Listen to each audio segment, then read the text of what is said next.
Մեր հյուրն այսօր հանուն Հանրապետության քաղաքական նախաձեռնության անդամ կառավարման փորձագետ Արշակ Սարգսյանն է։ Բարև ձեզ, պարոն Սարգսյան, շնորհակալ եմ մեր հրավերն ընդունելու համար։ Նմանապես ես էլ եմ շնորհակալ։ Պարոն Սարգսյան, հանուն Հանրապետության քաղաքական նախաձեռնության նպատակը տեսլականը ո՞րն է։ Հանուն Հանրապետության քաղաքական նախաձեռնությունը ստեղծվել է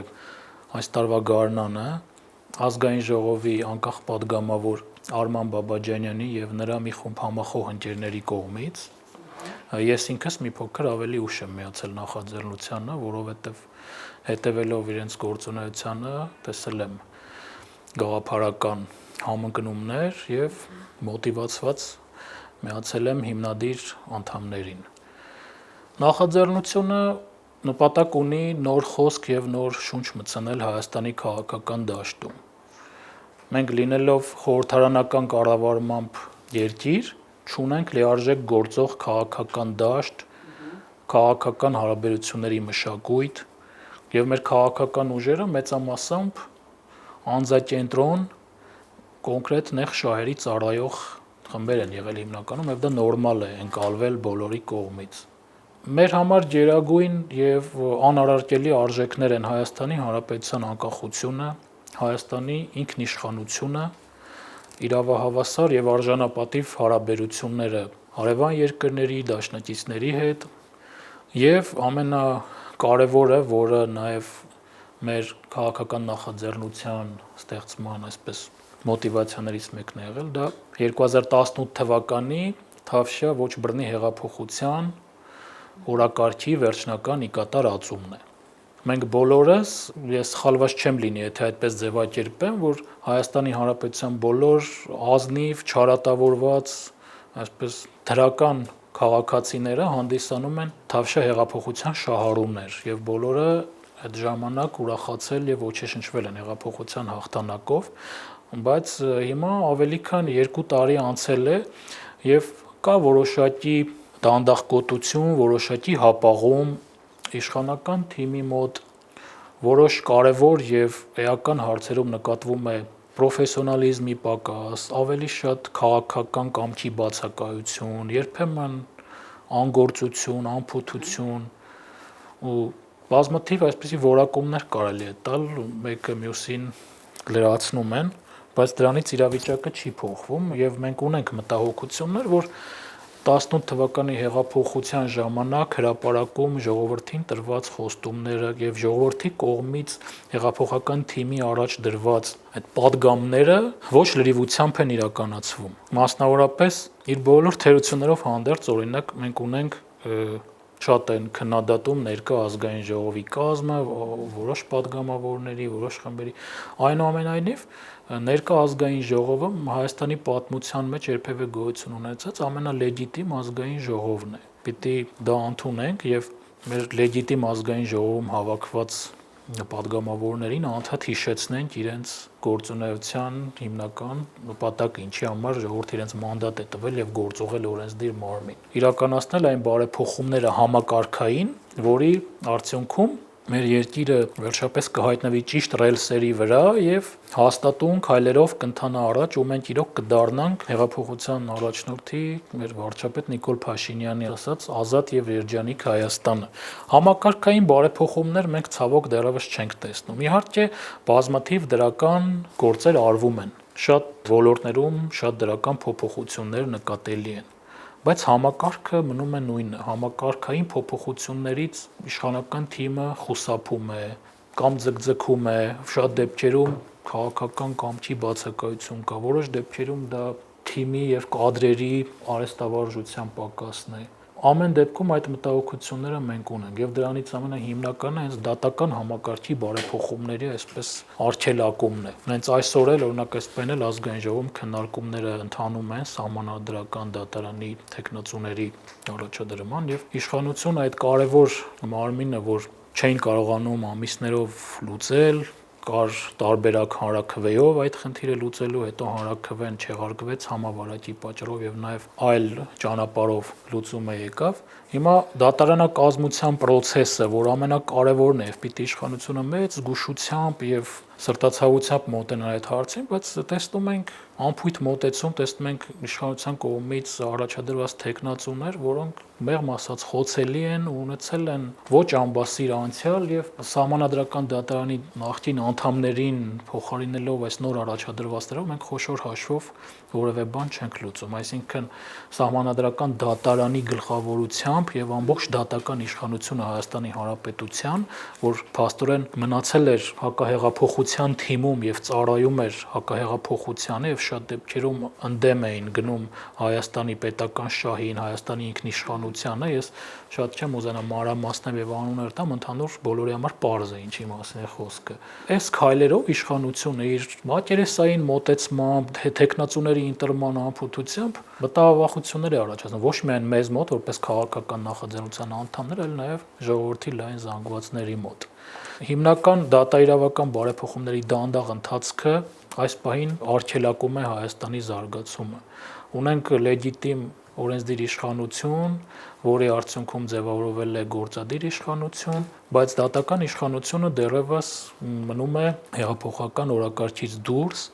եւ եթե ներկա զարգացումները շարունակվեն եւ առողջ ընդդիմադիր ուժերի կողմից չքննադատվեն, մենք հետընթաց կունենանք եւ շատ բաներ դժվար կլինի այլևս վերականգնելը։ Դատաիրավական բարեփոխումների ոչ արդյունավետ ընթացքը եւ քաղաքական կամքի նկատելի բացակայությունը մեզ մտահոգող հիմնական խնդիրներից է եւ մեր առաջնահերթություններից է լինելու այս թեմայով անընդհատ մեր ձայնը բարձրացնելը եւ մեր առաջարկները անելը։ Մենք պիտի հասնենք նրան, որ դատական համակարգի նկատմամբ ժողովրդի վստահությունը լինի անարարկելի, որ մարտի 1-ի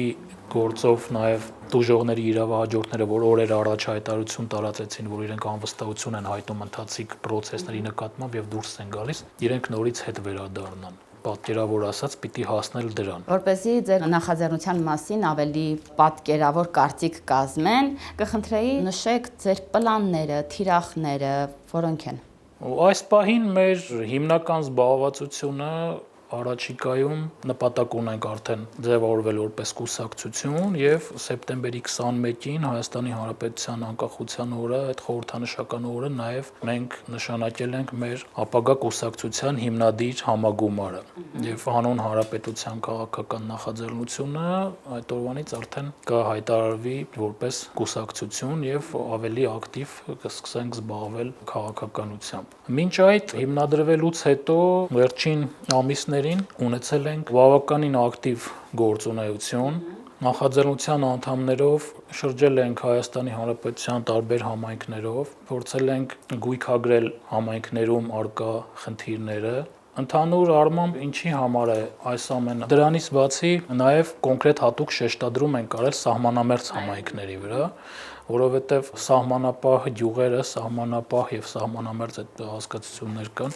հանդիսանում են մեր պետականության տվել պահին մեր հայրենիքի այս փոքրիկ կտորը, որ պատմության տարբեր պայքարներից հետո մնացել ենք այս մի հողակտորի վրա, մեր սահմանները մեր հիմնական ողնաշարն են, մեր ամրության հիմնական կետերն են եւ մենք մեր գործունեության հենց սկզբում ընդգծված շեշտադրում ենք արել սահմանների ուժեղացման, սահմանապահ համայնքների այցելության, բնակչության հետ շփումների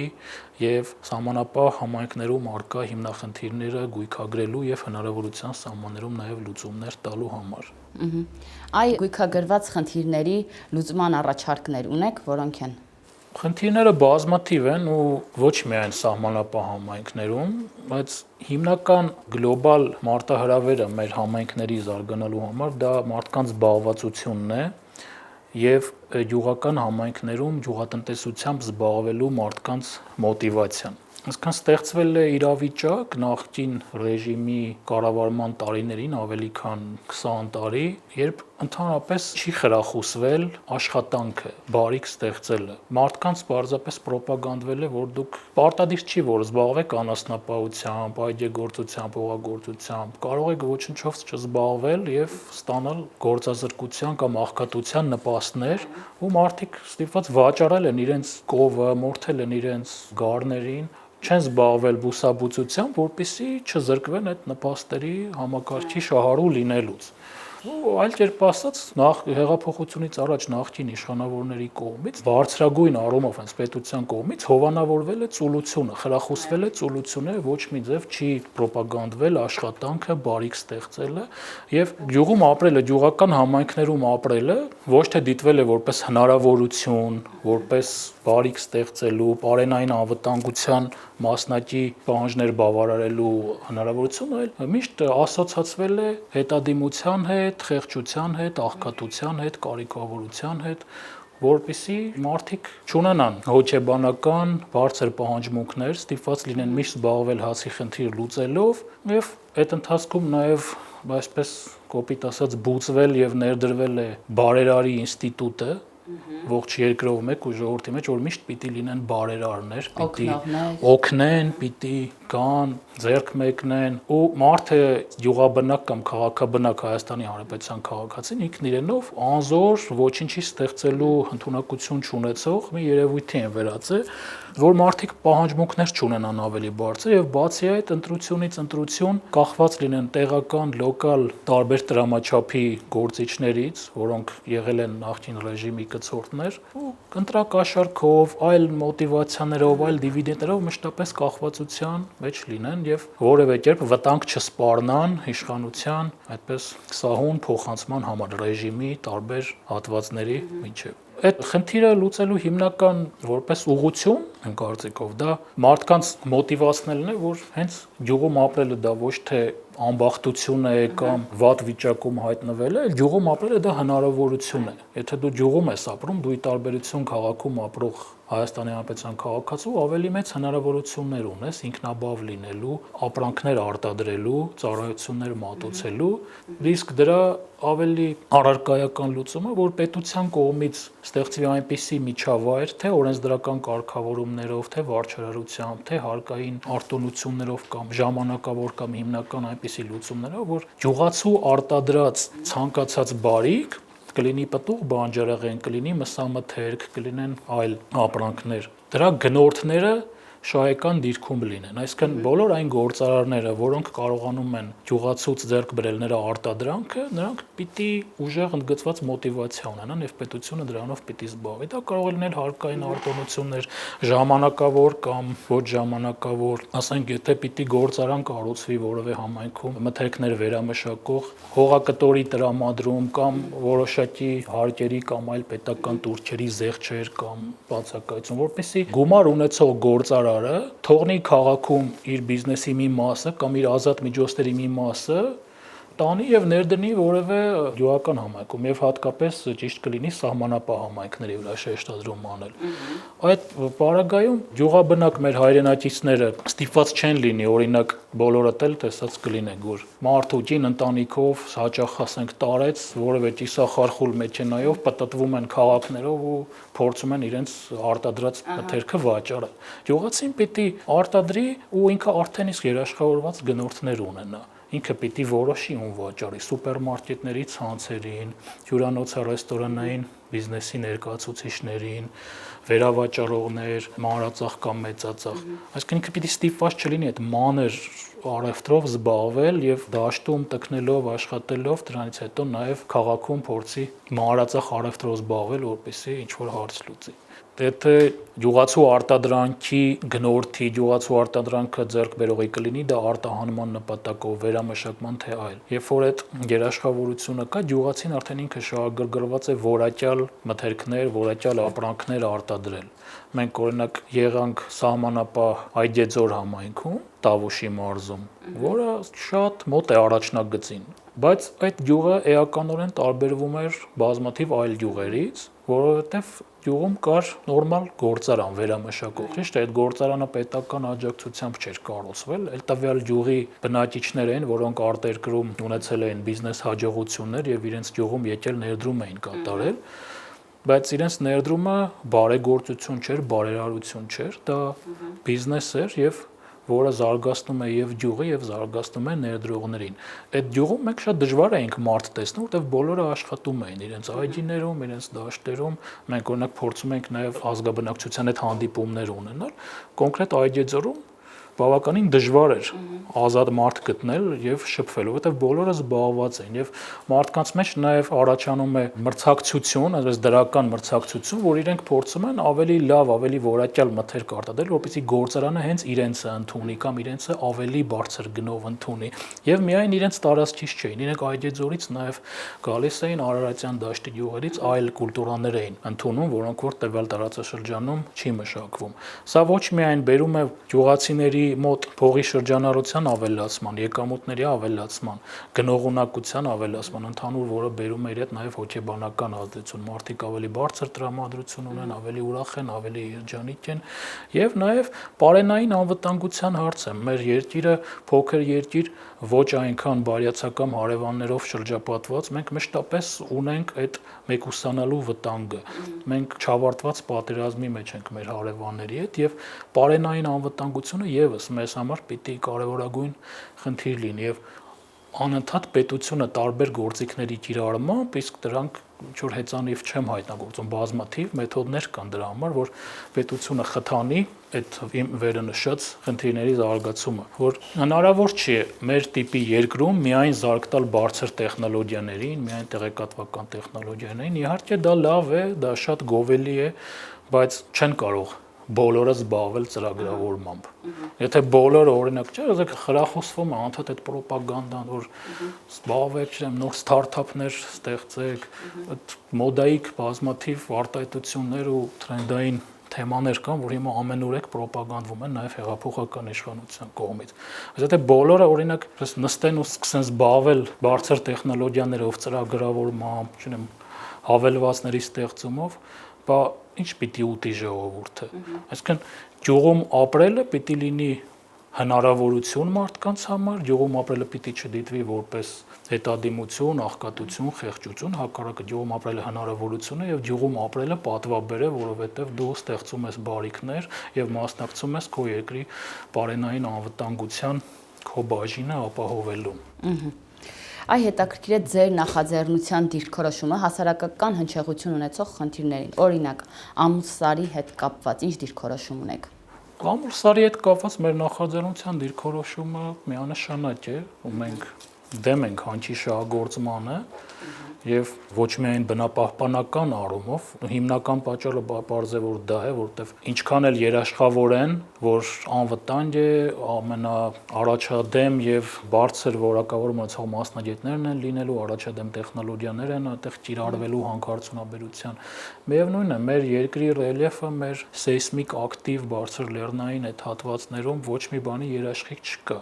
Ինչքան էլ իրենք անվտանգության համակարգեր ներդնեն, ինչքան էլ իրենք փորձեն փակ պահել այդ ցիկլը, ասված մի արած թե ցանկացած գերկրաշարժի, սողանքի կամ այլ տարերային աղետի դեպքում